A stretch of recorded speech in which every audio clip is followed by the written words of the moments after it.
Barrister Aloy Ejimakor has revealed the reason behind Nnamdi Kanu's self-defense in court instead of his lawyers. He discusses why Nnamdi Kanu defended himself in court rather than relying solely on his lawyers. It aims to clarify misconceptions circulating online. Barrister Aloy Ejimakor, Nnamdi Kanu's lead counsel, explains that he was appointed to lead the defense team and is focused on achieving results rather than titles. He describes how Nnamdi Kanu's trial before Justice Binta Nyako involved legal debates on jurisdiction, with the defense arguing that the judge had no authority over the case. Nnamdi Kanu was permitted to address the court, which some misinterpreted as disrespecting his lawyers. His defense counsel clarifies that it was within his rights to speak. His defense counsel argued that the judge had recused herself previously and lacked jurisdiction to handle the case, making any subsequent court decisions invalid. Despite rejecting the court's jurisdiction, the legal team attended the hearing to protect Nnamdi Kanu's constitutional rights and avoid adverse rulings in their absence. The judge claimed she received a directive from the chief judge to continue with the case, but the defense counsel maintained that a memo cannot override a court order. Nnamdi Kanu defense team had lost confidence in the judge due to her previous actions, including failing to inquire into how Nnamdi Kanu was brought back to Nigeria and revoking his bail without hearing his side. The Nigerian Supreme Court had ruled that Nnamdi Kanu's bail shouldn't have been revoked and criticized the judge's impartiality, adding credibility to the defense's concerns. I want to share with you a story that really opened my eyes to how complex and, at times, messy the legal system can be, especially when you're dealing with high-stakes cases that capture the nation's attention. It all revolves around an event in court where Mazi Nnamdi Kanu, a man many of you have heard about in connection with the indigenous people of Biafra movement, decided to speak for himself rather than leaving everything to his lawyers. Now, I know that might sound surprising at first because, in most cases, we expect the legal team to handle all the talking. But what really happened in that courtroom was much more nuanced than anyone's social media headlines might suggest. Let me take you back to that day and walk you through the events as I understand them, in my own words. It turns out that the lead counsel for Mazi Nnamdi Kanu, Barrister Aloy Ejimakor, recently sat down to explain exactly why his client chose to speak up for himself. For years, many people have wondered whether Mazi Nnamdi Kanu's decision was a sign of disrespect toward his legal team or just a poorly thought-out move. But as Barrister Aloy Ejimakor explained in a recent conversation, nothing could be further from the truth. Barrister Aloy Ejimakor, who has been working closely with Mazi Nnamdi Kanu since 2017 on various legal briefs, made it clear that his role has always been about achieving results, rather than collecting titles or accolades. He explained that he was appointed to lead the entire defense team, not just because of some fancy designation, but because he and his team believe that actions speak louder than words when it comes to protecting a client's rights. And in that courtroom, the strategy was as deliberate as it was necessary. The scene in the courtroom was nothing short of dramatic. Mazi Nnamdi Kanu appeared before Justice Binta Nyako, and there was a lot of tension in the air. Videos of the event quickly made the rounds online, and many commentators were quick to jump to conclusions. Some even claimed that by choosing to speak for himself, Mazi Nnamdi Kanu was disrespecting his lawyers. But Barrister Aloy Ejimakor was quick to set the record straight. He explained that in our common law system, a system that Nigeria shares many of its legal traditions with, when the court summons someone, that person must appear.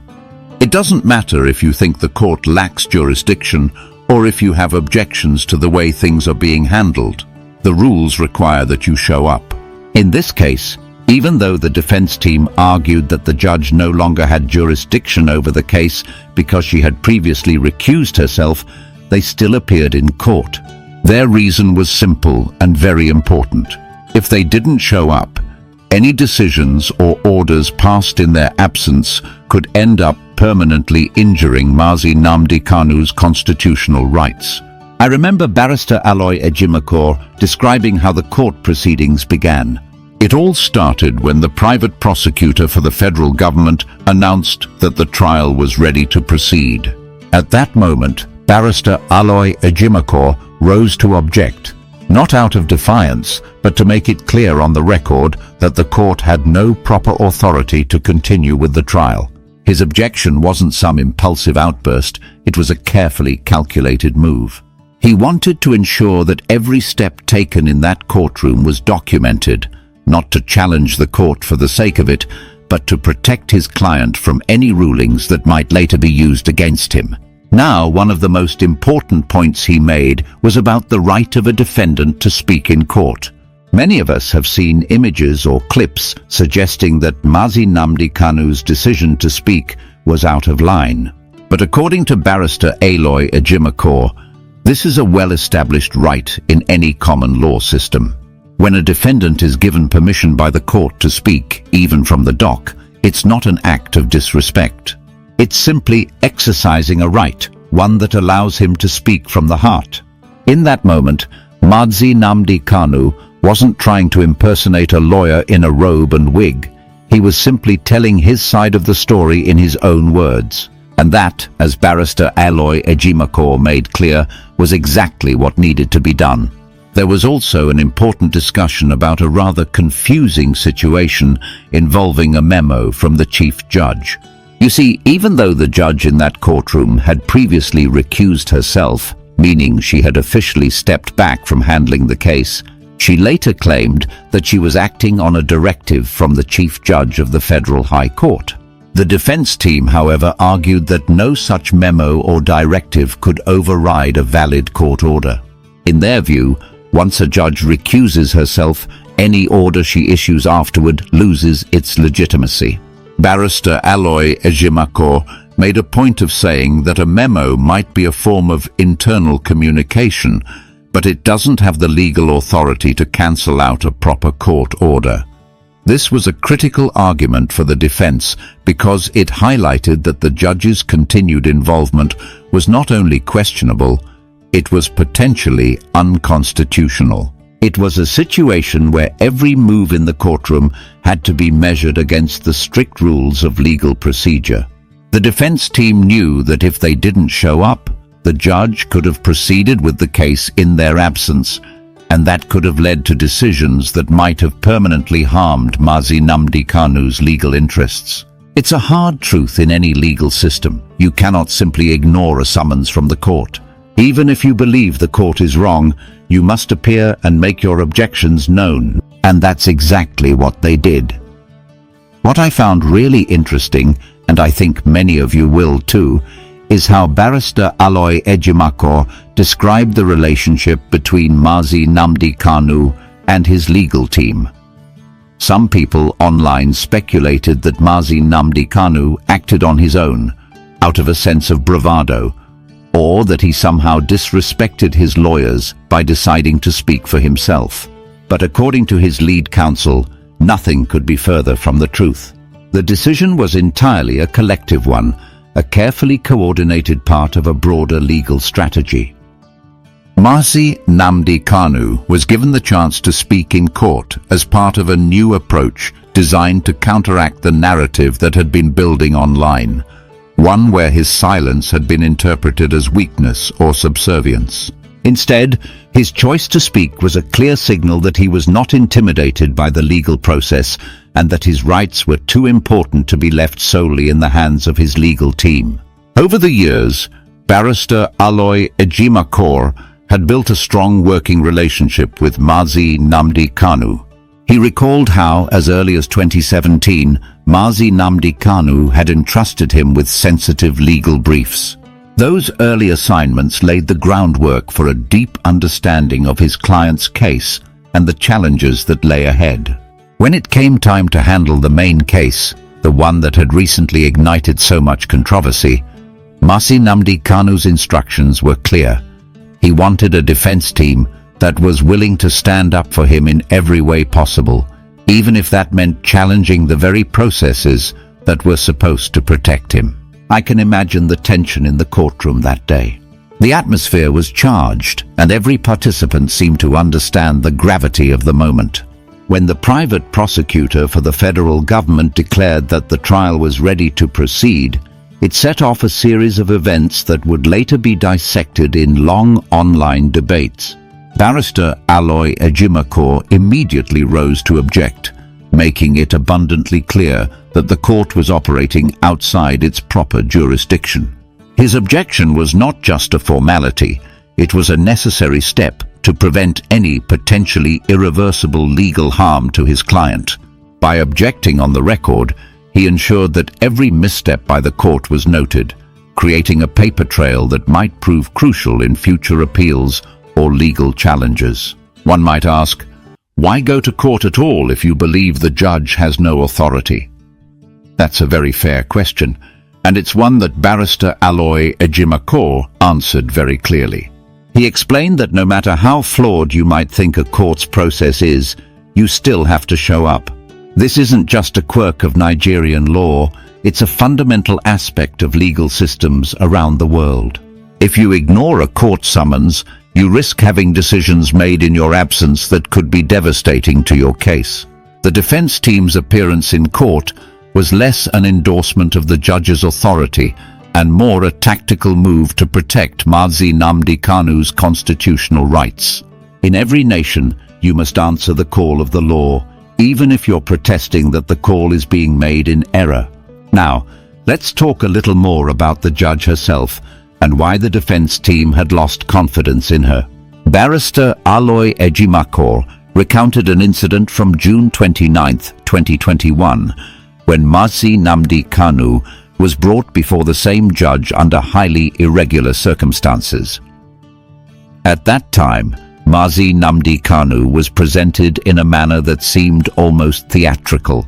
A man with his face partly concealed, brought before the court without the usual formalities. The judge had not conducted the basic inquiries necessary to understand how Mazi Nnamdi Kanu ended up in Nigeria in the first place. Instead of asking the essential questions, was he extradited? Did he return voluntarily? The judge simply accepted the situation and moved forward. This, as Barrister Aloy Ejimakor pointed out, was a grave error. Not only did it compromise Mazi Nnamdi Kanu's right to a fair hearing, but it also set a precedent for ignoring proper legal procedures. That incident was compounded by another major misstep: the revocation of Mazi Nnamdi Kanu's bail. Despite the Nigerian Supreme Court later ruling that his bail should never have been revoked and issuing a lengthy 29-page judgment criticizing the judge's actions, the lower court continued with its flawed process. The Supreme Court's judgment was unequivocal. It called the process by which Mazi Nnamdi Kanu was brought before the judge a criminal conduct on the part of state agents and criticized the judge for her apparent partiality. Yet, when the defense team tried to use this judgment to have bail restored, the judge refused. This selective adherence to the Supreme Court's orders was, in the eyes of the defense, not only unfair, but also a blatant violation of Section 287 of the Nigerian Constitution. The law is clear: a lower court is bound to implement a Supreme Court judgment in its entirety, not cherry-pick the parts that suit its own narrative. Throughout all this, there was a persistent misunderstanding among many observers, especially on social media. Some people were quick to label Mazi Nnamdi Kanu as disrespectful for taking the floor and speaking for himself. But as Barrister Aloy Ejimakor stressed, the right to speak in one's own defense is a long-established privilege. In most common law systems, even if you're not a lawyer, you're allowed to address the court if permission is granted. And in this case, Mazi Nnamdi Kanu was given that permission. His decision to speak was not an act of insolence, but an exercise of a right that every defendant possesses. It was a moment when he chose to speak from the heart, a moment that, while unpolished, was authentic and powerful. I have to say, Listening to Barrister Aloy Ejimakor made me realize how much nuance there is in these legal proceedings. His explanation wasn't filled with legal jargon meant to obscure the truth. It was straightforward, sincere, and meant to clarify a narrative that had become twisted by misinformation. He emphasized that the decision for Mazi Nnamdi Kanu to speak was part of a broader, well-coordinated strategy. The defense team had a plan that they believed would best protect his rights and ensure that every aspect of his case was given the scrutiny it deserved. Beyond the immediate legal arguments, what struck me was the broader message about the rule of law. Every nation operates under a set of laws and a constitution.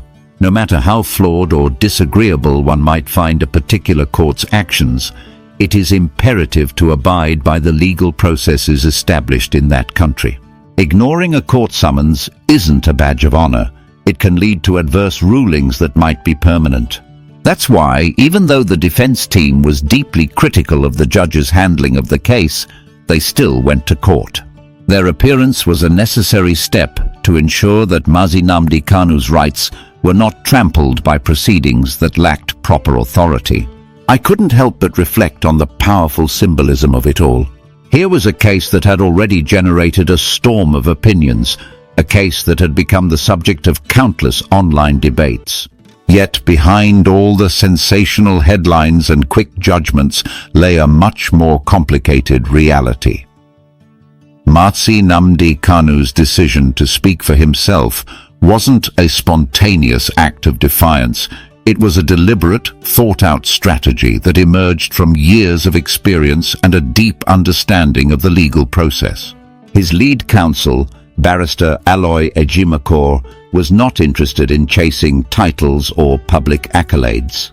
His focus was on getting results and ensuring that every legal misstep was documented so that the full truth could eventually come to light. As I listened further, I found myself drawn into the broader implications of the case. This wasn't just about one man or one courtroom. It was about the very integrity of the judicial process. The defense team's arguments were a reminder that the law is meant to be a protector of rights, a system that should work for the people rather than against them. Every procedural error, every deviation from established legal norms isn't just a technicality. It has real consequences for the lives of those involved. In the case of Mazi Nnamdi Kanu, those consequences were profound. His liberty, his reputation, and his future were all at stake. Mazi Nnamdi Kanu appeared before Justice Nyako, and there was a lot of fireworks. If you have not seen the video, then maybe you are dull on social media. But let me go straight to Barrister Aloy Ejimakor, who is Mazi Nnamdi Kanu's lead counsel. So please, could you unmute yourself and introduce yourself to our listeners? Okay, I'm on mute now. How are you, Chidi? Thanks for putting this together. And I'm happy to be amongst you tonight to say a few things. Okay. Thank you very much, sir. It's always my pleasure to have you around, and thank you for honoring our invitation whenever we reach out to you. For the benefit of a lot of people who don't understand the role you're playing in Mazi Nnamdi Kanu's case, could you please tell us what is your designation in that case? Well, first of all, I met Mazi Nnamdi Kanu initially in 2017, and he gave me some special briefs to handle for him and for the IPOB, and I succeeded in virtually all those briefs. But sometime recently, he also handed over the brief of his case, the case that lies before Justice Binta Moritela Nyato, the main case. I like to call it the main case, which is the mother of all cases, all the cases that concern Mazi Nnamdi Kanu and the IPOB sprang up from that one, or are subordinate to that. So he also gave me that one, and my instruction is to lead the defense team in this case, and that's what I've been doing. But I'm not a person given to titles, so I'm really not too excited about use of titles. I'm too excited. Rather, I'm too excited about getting some results. That's my thing. Thank you. Okay, so the reason why it's not really because I am thinking that you are, extra excited about titles. I know who you are, but just to be able to put things in the right perspective and people to know the position you occupy in the Mazi Nnamdi Kanu case. But yeah, just like you have said, you are the lead counsel, you are the lead of all the teams in the case. I assume I'll be right to say that, sir. Yes, I'm leading the defense right now in this very case that happened yesterday. I think it's very obvious that I'm leading the defense team. Okay, sir. Now, bring us up to speed with Mazi Nnamdi Kanu's case, and in doing that, help us understand exactly what happened yesterday. We saw a lot of videos, we saw a lot of animations, a lot of sparks here and there, and there's people are having their own interpretation of what happened. But as somebody who is there, help us to understand where the case is at right now. And yes, anyway, like you said, a lot of videos were circulated in the social media yesterday. Some of those videos speak for themselves, but I have seen some twists and some tons of interpretations and misinterpretations of what some of those videos represent. But whatever it may be, what happened yesterday in court was quite embarrassing to the Nigerian judiciary. Not to us, but to the Nigerian judiciary. Even lay people are aware that once an order of court is entered, the only way you can override that order is to appeal and get it to be set aside. There are some other circumstances where you can have the same judge who entered the order to set it aside, but that is too far and in between. The two situations that might arise and qualify will be if the order was obtained through fraud, misrepresentation, or the judge had issued the order without authority, without jurisdiction. But none of those factors were present, but we got invited. We got someone to appear in court, and when you get summons from a court, whether you believe the court has jurisdiction or whether you believe he did anything wrong, he had to appear. That is in the best traditions of the common law system. So there was no way we could thump our nose at the court, even though we had the full assurances and confidence that the summons was flawed at law. The same judge who was recused, had no authority to summon us. So we went to court yesterday to tell the judge exactly that, and also to ensure that we are present to protect the constitutional rights of Mazi Nnamdi Kanu. If we were not present, our absence could be injurious to his constitutional and legal rights. So we had to be there to make that point that to the judge that hey, listen, you don't have anymore, you don't have any business with this case anymore, and that's it. But that thing, it didn't seem to be sinking in, and I believe I have to bring you up to speed how it started, because how the cookie crumbled. It was the prosecutor, the private prosecutor for the federal government, who began to speak first, informing the judge that the prosecution is ready for trial. Are you listening? Are you hearing me? Yes, we're hearing you, sir. We're hearing you. Okay. So that's when I got up. And raised an objection on the record that the court had to inform us first while we were there. So the court began to inform us with a lot of aplomb and authority, purporting to be to still possess jurisdiction.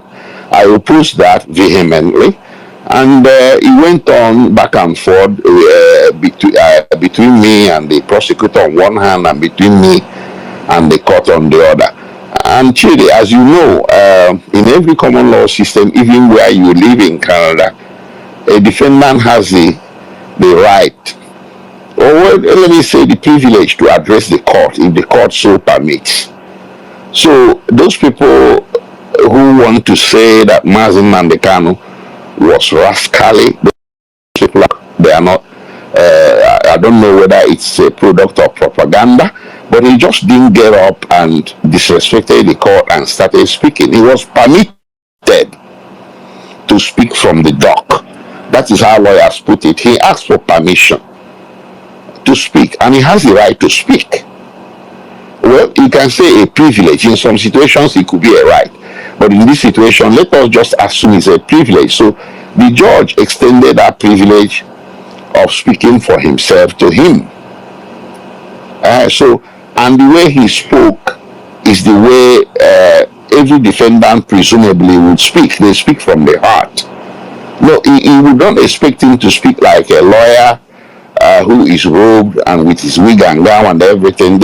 We have some boundaries of privilege when we speak in court. There are lines we can't cross ethically and professionally. But a defendant is permitted to speak from the heart. That is the purpose of it. You speak from the heart, you tell it the way it is. So that's exactly what he did. But some people may have mixed feelings about it. But, he let the cat out of the bag, and that's it. And you can say that his lawyers were the carrot, he was the stick. So, be that as it may, the purpose was achieved.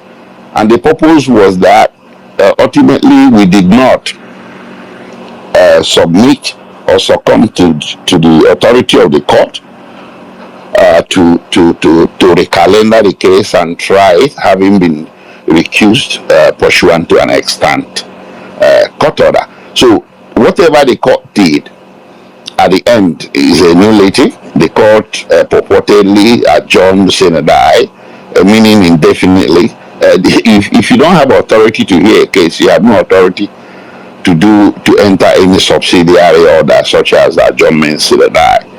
So we have a whole lot of options we can pursue rising from yesterday, but I rather keep that very close to my chest. I don't want our legal strategies going forward to be for public consumption. Thank you. Thank you very much, sir. That's really why we wanted to have you here. Now, a lot of the things that you'll be saying here will be easier for people in the wig and gown of your profession to understand. But to lay people like me, there are some questions that I'm going to ask you, which will represent a lot of what has been flying, up and down online. One of them is this. Even though you've talked about it, but I want to ask you a straight question. You have asked that the judge recuse herself from this matter, and you have said that the judge does not have jurisdiction over this matter anymore. My question is, why did you still go to court knowing that this person sitting there is someone whom you have already said does not have jurisdiction over the... Okay. Let me just take this question very quickly. Anybody listening here is living in one country or the other. Every nation is organized under a set of laws and a constitution, and law and order must be in play. There's no country in the world where you live and at the same time you disregard the rules and laws and processes of that country. We have no authority within the confines of the territorial boundaries of Nigeria to thump our nose at the judiciary and say we're not going to court. Who are we? Come on. People need to get reasonable. Mazi Nnamdi Kanu is in detention and people expect him to say, I won't go to court. He could possibly be taken to court forcibly, and it will be very embarrassing. And if we as lawyers say we won't go to court, it might even be tantamount to professional malpractice. That we failed to go to court. We went to court on a limited appearance. I announced it in open court that we are here on a limited appearance and we are appearing under protest. It is done even in Canada where you live, Chidi, and everywhere in the world. It don't say you won't go to court. Even police summons, common police summons, you must answer. You go there and protest your innocence, but you won't say I won't go to court, I won't go to police station because you believe that they have no authority to summon you. You just can't do that in any country. I don't know why in the case of Mazi Nnamdi Kanu, some people expect different or expect the lawyers to act differently. As if the lawyers are some thing gods. We don't have the coercive powers of the Federal Republic of Nigeria, which we do. In that case, we shall now, marshal or purvey those coercive powers to prevent some injustice from being done. But we live under the authority of the state, pure and simple. It's a hard truth, very inconvenient truth, but it is the truth. So if the court says you must come, you go. You don't stay in your house and decide that the court doesn't have jurisdiction, because the court can proceed in absentia. It can proceed with the proceedings in your absence and enter some orders or rulings that will be permanently injurious to your legal interests. And then how do you defend that? Reasonable men and women, even non-lawyers alike, will be asking you, but what authority do you have to refuse to honor a court order? It's a court that summons a man, he goes to court and proves his innocence, and he's sent home and he's set free. So you don't stay in your house, or especially for someone who is, within the confines of a security agency detention facility, and you say, I won't go to court. Something gotta give. So I don't know why this is hard for people to understand, but Chidi, quite frankly, I think a lot of people understand it, but it's a mischief. There's a certain mischief that is coming from people that are fronting to be Igbos or to be our people. I don't know whether they are fake or real, but they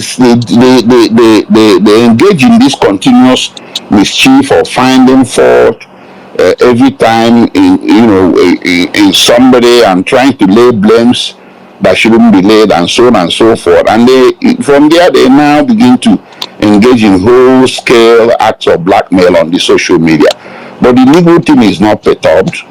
We have a job to do, and that's what we are concentrating on. All right, thank you very much, sir.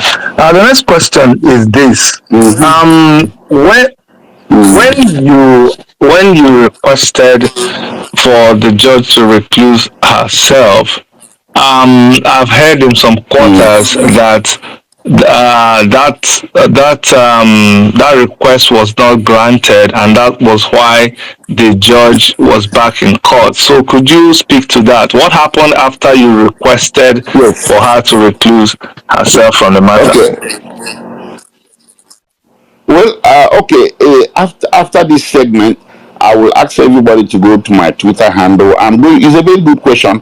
I didn't know that there is that lacuna there. I didn't know that people didn't have a full understanding of what transpired. On 24th September last year, the request for recusal was made, and the judge very willingly and freely consented to the recusal, and she proceeded to enter and enroll an order thereof. That order is subsisting and valid, and I have a copy of the certified version of it. I have it electronically, so I'm going to scroll and get the order, screenshot it, and post it on my Twitter handle. Because I noticed that people are probably not aware, they have not seen the order itself. So the recusal was a completed judicial event. Nothing was left, and that wasn't the issue yesterday. The judge had no misgivings about whether there was a recusal order or not. Rather, she was telling us that the chief judge issued a memo or some kind of a directive to her to continue with the case. So my argument, which is sound in law, is that the directive of the chief judge of the Federal High Court or a memo cannot override a court order. Even lay people know that a court order is different from a directive or a memo, even when the memo or directive issued from another judge. An order is an edict, is a decree by a court, and it has higher tenacity than a mere directive or a memo. So he might be the chief judge of the Federal High Court, but he's still a Federal High Court judge with a coordinate judicial rank with the Justice Binta in Yako. So they are equals before the eyes of the law, and under the Constitution they possess equal jurisdiction and authority. The chief judge is merely a primo inter pares, first among equals. So he cannot, by a directive or a memo, override a subsisting valid court order that has not been set aside. So that's the presentation I made in court yesterday to push back at this thing that I saw as a burgeoning unconstitutionality. So there was no doubt about a court order. The only issue was the memo.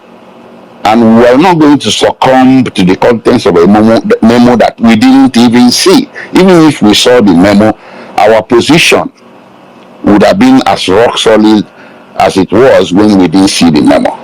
So that's it. That's it. All right. The other question I want to ask, which is also a question that people have put to me, is this. We've heard about, we understand your team does not have confidence in the judge. Can someone just get up and say, you know what, I don't like this judge, and the judge will be changed? Or are you willing to disclose to us what are your main reasons for not wanting this judge to continue with the case? Yes, exactly. Listen, on 29th June 2021, Mazi Nnamdi Kanu was suddenly presented in court before the same judge through the back doors. He was marked, and they had a hood over his face, and he was in shackles and manacles. He was presented before this judge, and the last time the judge beheld Mazi Nnamdi Kanu was as far as April of 2017. And she knew of the record because Mazi Nnamdi Kanu had sent an affidavit from his location in Israel explaining to the judge. I drafted that affidavit and sent it to him. Then I was just merely his special counsel, handling special projects for him, legal projects. So I drafted an affidavit and sent to him in Israel.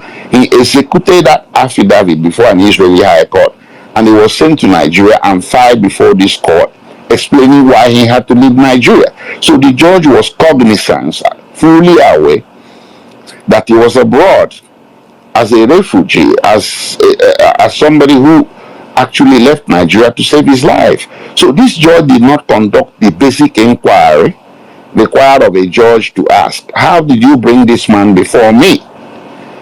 Was he extradited or did he return voluntarily? What happened? She never made that inquiry, and there was no effort on the part of the court to put on notice the former counsel to Mazi Nnamdi Kanu that, hey, listen, we have a hearing, we have your man, we have your client coming before us, come and make his case. And this counsel's information was also of the record. Phone number, address, location, everything, names. So this hearing was conducted secretly without notice to counsel and without asking Nnamdi Kanu to explain himself. to speak to the judge. So the judge listened to the prosecution side only and proceeded to enter an order or remand of detention that is keeping Nnamdi Kanu in detention till today. That is a grave constitutional error that you cannot sweep under the carpet. I wasn't his lead counsel at the time. Perhaps if I was, I might have appealed it right away. So the matter, it wasn't appealed. Maybe it was a policy decision taken between him and his lawyers not to appeal it for one reason or the other. I don't know. But it was an appealable error. But it wasn't appealed. So but it's catalogued. It was an event in the history of his case that complicated the whole situation and injured his liberty interest and kept him in detention. So when I came in, it was one of the things that I considered a grave injustice done to him, and we were just waiting for an opportunity to palliate into his case in such a way as to protect his rights. Then the matter was before the Supreme Court, so nobody could do anything. But after 15 December 2023, when the Supreme Court decided the case and sent it back to the same High Court to try Mazi Nnamdi Kanu, that wasn't the only thing they decided. The Supreme Court also decided that his bail shouldn't have been revoked. There was a 29-page critic, very harsh words employed by the Supreme Court in 29 pages of the judgment, criticizing this same judge for revoking Mazi Nnamdi Kanu's bail. The Supreme Court called the process by which Mazi Nnamdi Kanu was brought before the judge a criminal conduct by agents of the state. And the Supreme Court said that for this judge not to listen to Mazi Nnamdi Kanu before revoking his bail and jailing him or putting him in detention for this long, the smacks of partiality, that the impartiality of the judge has become suspect. We could not ignore that. But in the meantime, we decided, okay, let us test the waters. So we applied to the judge with a single exhibit, this judgment of the Supreme Court. We said, okay, my lord, the Supreme Court has given you back the case to try. That's not the only thing the Supreme Court said. The Supreme Court also said you were wrong to have revoked Mazi Kanu's bail. So restore his bail. And here is the judgment. You are aware of it. She refused. She refused to restore the bail. So how can a judge cherry pick the part of a judgment to implement and the other not to implement? This is unfair. Under Section 287 of Nigerian Constitution, she is bound as a lower court to implement the Supreme Court a judgment or a whole scale. You can't pick the one and the other and leave the other. So these two very issues or factors, these are the two main factors that propelled the muscular request to have her recused from the case, because there was we are not seeing any light at the end of the tunnel, and the pace with which she was proceeding with the case, having entered an order of accelerated trial, was very frightening. So it would have been some kind of a hubris or dangerous braggadocio for anybody to say, well, I'll continue to take my chances with such a judge. That was why on 24th September, we decided, legal team and Mazi Nnamdi Kanu alike, we came into court united behind one purpose: to have her taken off the case. And that's what we did successfully. So for her to try to come back to that case is something that is unbelievable in a common law country. It never happens. It will be a travesty. Thank you. Thank you very much, sir. Just piggybacking on what you just finished saying about you and your client, uniting together for one purpose. The impression has been created that yesterday there seemed to have been a fallout both within the court and outside the court. But help us understand what happened in your relationship in the relationship between you and your client? Was he acting based on your instruction and guidance, or did he just decide to act on his own? And were you embarrassed? Were you disrespected? Hello, Chidi. Yes. Yeah, anybody listening who believes we should be embarrassed, I'm sorry to tell such person, you should be, the person should be disappointed. Ditto for anybody who might feel that we felt disrespected. None of that happened. So I mean, they are people are trying to see smoke where there is no fire, and nothing of that. Mazi Nnamdi Kanu is not a lawyer, so when he talks almost like a well-trained lawyer, you should know where that is coming from. It's as obvious. So anybody who doesn't see what is happening, the true picture of what is happening, the person is either choosing not to misunderstand it, or that person is also that person also belongs to the part to those people that I tell you that are given to a lot of mischief. Okay, so we have a different strategy. I'm not going to reveal it. I have made allusions to carrot and stick, and people who want to understand things have open mind will understand.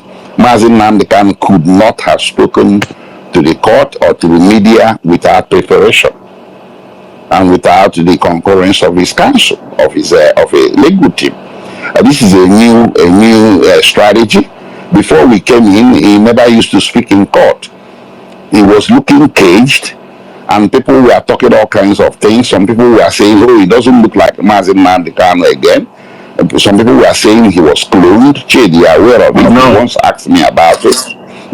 They said he was cloned. Some people said he has been injected with something. He has become deaf and mute, and everything.